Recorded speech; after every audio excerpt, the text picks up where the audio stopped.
dikarenakan ada acara pribadi atas nama Muhammad Iksan Ma'arif dari absen 14. Yang pertama, sejarah penjajahan VOC di Indonesia. VOC merupakan fungsi dagang Belanda yang mampu menguasai Nusantara pada abad ke-17. Selama menjajah di Indonesia, banyak kontroversi yang dilakukan oleh VOC. Berikut ini, tim kami akan mengulas mengenai sejarah VOC di Indonesia. Pembentukan VOC. VOC didirikan oleh Johan van Oldenbarneveldt pada tahun 1602 yang dilatar belakangi adanya persaingan dagang antara pedagang Belanda. Keberadaan VOC menjadi sangat menguntungkan bagi Belanda, mengingat VOC menjadi pemasukan terbesar Belanda. Berdirinya VOC diawali dari modal pertama sebanyak 6,5 miliar gulden oleh 17 direktur yang kemudian dikenal sebagai Heren 17. Kantor perdana VOC terletak di Banten dengan pimpinan Francois Wittert. Tujuan pembentukan VOC. Yang pertama, mencegah persaingan tidak sehat antar sesama pedagang Belanda guna memperoleh keuntungan besar. Yang kedua, memperkuat posisi Belanda dalam menghadapi persaingan antar pedagang Eropa dan Asia. Yang ketiga, membantu dana pemerintah Belanda yang sedang berperang melawan Spanyol setelah mengalami perkembangan yang pesat. VOC menghadapi masalah dengan pedagang Spanyol dan Portugis. Hal tersebut membuat pemerintah Belanda memberikan hak oktroy atau hak istimewa kepada VOC. Hak oktroy memberikan akses penuh kepada VOC layaknya sebuah kerajaan. Isi hak oktroy adalah sebagai berikut. Yang pertama, hak melakukan monopoli perdagangan. Yang kedua, hak atas perekrutan pegawai. Yang ketiga, pembentukan angkatan perang. Yang keempat, melakukan perang. Yang kelima, membangun benteng dan melakukan perjanjian. Yang terakhir, mencetak dan mengeluarkan uang.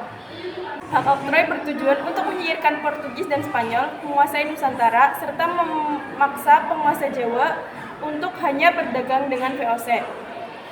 Dengan adanya hak oktroy ini, VOC menjadi kongsi dagang yang paling cepat perkembangannya. Gubernur Jenderal VOC. Yang pertama ada Pieter Both. Pieter Both menjabat sebagai Gubernur Jenderal VOC pada tahun 1610 sampai 1614. Kebijakan Pieter Both adalah memindahkan pusat VOC dari Ambon ke Jayakarta yang berada di bawah wilayah Banten. Pertimbangan pemindahan wilayah diantaranya karena letak strategis dan lebih mudah mengalahkan Portugis di Malaka. Gubernur VOC berikutnya adalah Jan Pieter Zoenkoen. Masa pemerintahan Jan Pieter Zoenkoen menjabat sebagai Gubernur Jenderal pertama pada 1619 sampai 1623 dan kedua pada 1627 sampai 1629. Kebijakan JP Koen yang paling berpengaruh adalah menghasut Rena Menggala sebagai penguasa Banten untuk memecat Pangeran Jayakarta sekaligus menutup kantor dagang EIC. Selain itu, JP Koen juga mengubah nama Jayakarta menjadi Batavia.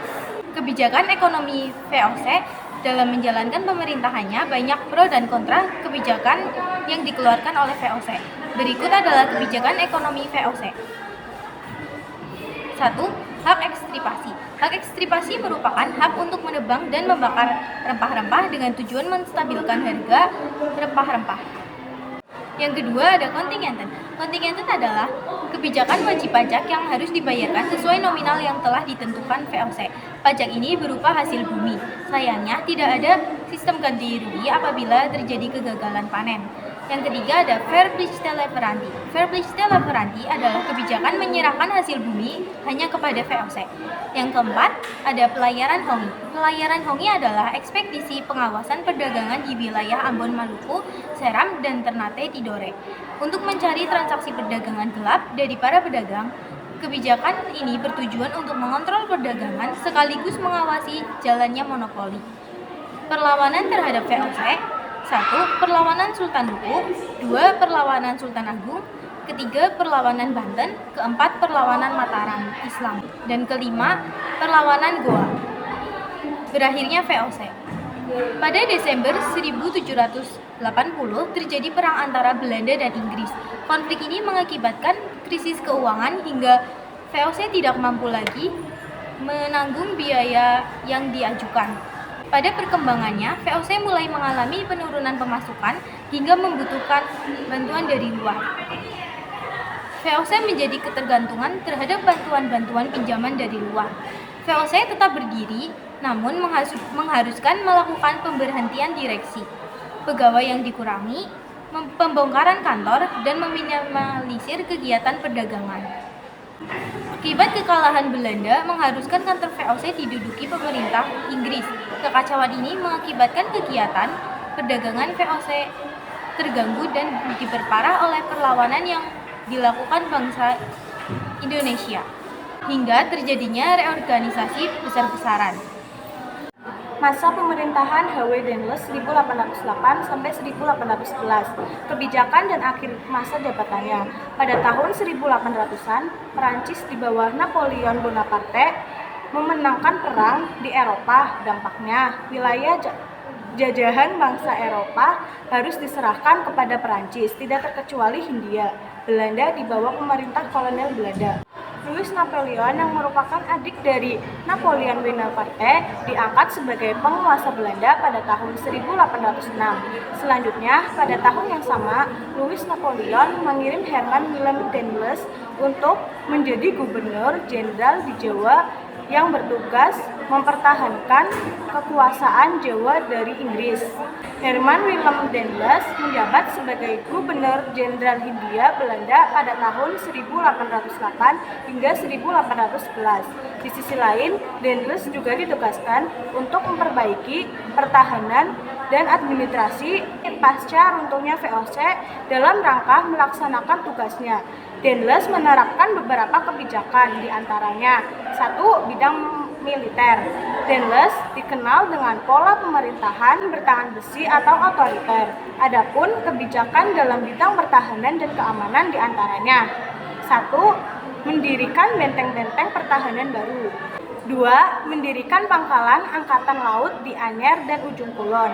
Yang ketiga yaitu meningkatkan jumlah tentara dari pribumi sebanyak 18.000 pasukan, diantaranya dari Legiun Mangkunegara. Yang keempat, membangun jalan raya pos dari Anyer Panarukan dengan panjang 1.100 km. Kebijakan berikutnya adalah bidang pemerintahan. Daendels mengubah beberapa aturan dalam tata cara adat istiadat. Di antaranya mereduksi beberapa kebijakan kerajaan lokal. Di antaranya 1. Pembatasan kekuasaan Raja-Raja Jawa. Yang kedua, ada bupati atau adipati diubah menjadi pegawai pemerintah yang digaji. Yang ketiga, ada membagi Jawa menjadi 9 prefektur, di mana setiap prefektur dipimpin oleh prefek yang bertanggung jawab kepada gubernur jenderal secara langsung. Yang keempat, ada penghapusan kerajaan Banten dan Cirebon menjadi daerah pemerintahan kolonial, bidang sosial, dan bidang ekonomi. Pasca bangkrutnya VOC, Daendels dituntut memperbaiki tata kelola ekonomi, khususnya di Jawa. Berikut adalah kebijakan-kebijakannya. 1. Meningkatkan perolehan keuntungan dari pajak. Yang kedua, ada meningkatkan penanaman tanaman yang laku di pasar internasional. Yang ketiga, mewajibkan menyerahkan hasil panen ke pemerintah kolonial. Yang keempat, ada memperdagangkan tanah kepada pihak swasta, sehingga muncul tanah swasta atau partikelir yang dimiliki orang Cina, Arab, dan Belanda. Selanjutnya ada bidang peradilan. Pada bidang peradilan, Daendels menerapkan 3 jenis peradilan, di antaranya peradilan untuk orang Eropa, Timur Asing, dan rakyat biasa. Daendels juga membuat aturan yang memberantas korupsi kepada siapa saja, termasuk orang Eropa dan Timur Asing. Dampak kebijakan Daendels, pemerintahan Daendels melegalkan praktek perbudakan sehingga memuat hubungannya dengan raja-raja Jawa memburuk yang mengakibatkan munculnya perlawanan di berbagai daerah.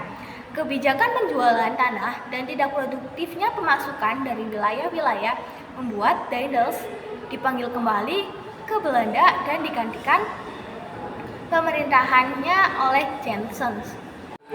Berikutnya, masa pemerintahan Thomas Stamford Raffles tahun 1811 sampai dengan 1816. Thomas Stamford Raffles menjabat sebagai Gubernur Jenderal di Indonesia pada tahun 1811 sampai 1816. Secara resmi, Inggris menjajah Indonesia setelah disepakatinya kapitulasi Tuntang pada 18 September 1811.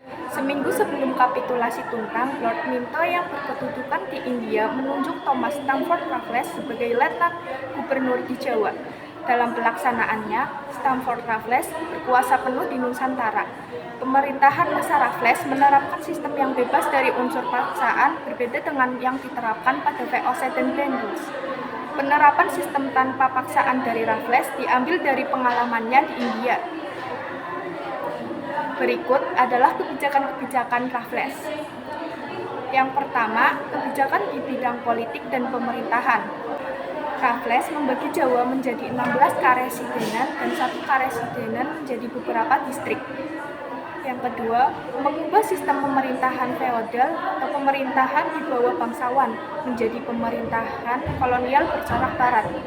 Yang ketiga, mengubah penguasa pribumi atau bupati menjadi pegawai pemerintah kolonial.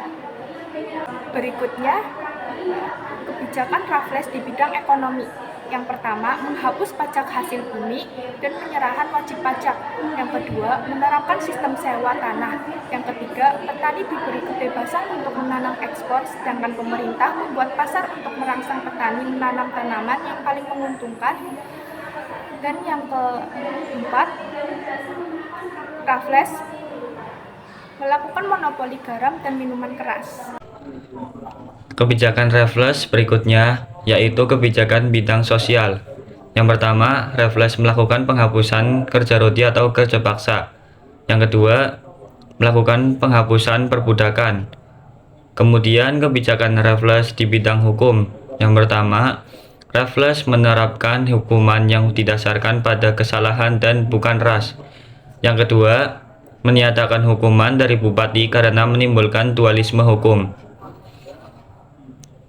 Selanjutnya, kebijakan Raffles di bidang ilmu pengetahuan. Di antaranya yang pertama, ditulisnya buku History of Java. Yang kedua, ditemukannya bunga Rafflesia arnoldi.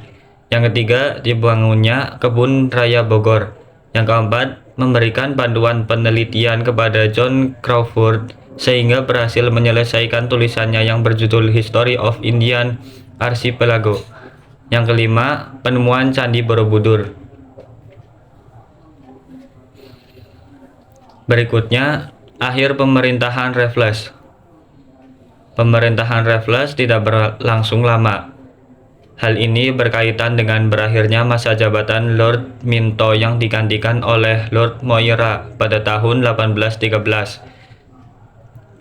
Lord Moira tidak tertarik dengan kebijakan Raffles sebagai Letnan Gubernur Hindia Belanda yang dianggapnya hanya membebani anggaran pusat. Oleh karena itu, Raffles digantikan oleh John Vendel yang datang tanggal 11 Maret 1816, bertugas mengawasi kantor hingga Belanda mengambil alih beberapa bulan kemudian.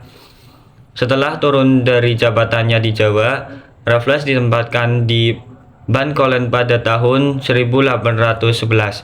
Selama menjabat sebagai Letnan Gubernur di Bankolen, Raffles banyak menerapkan kebijakan yang sama dengan kebijakannya di Jawa.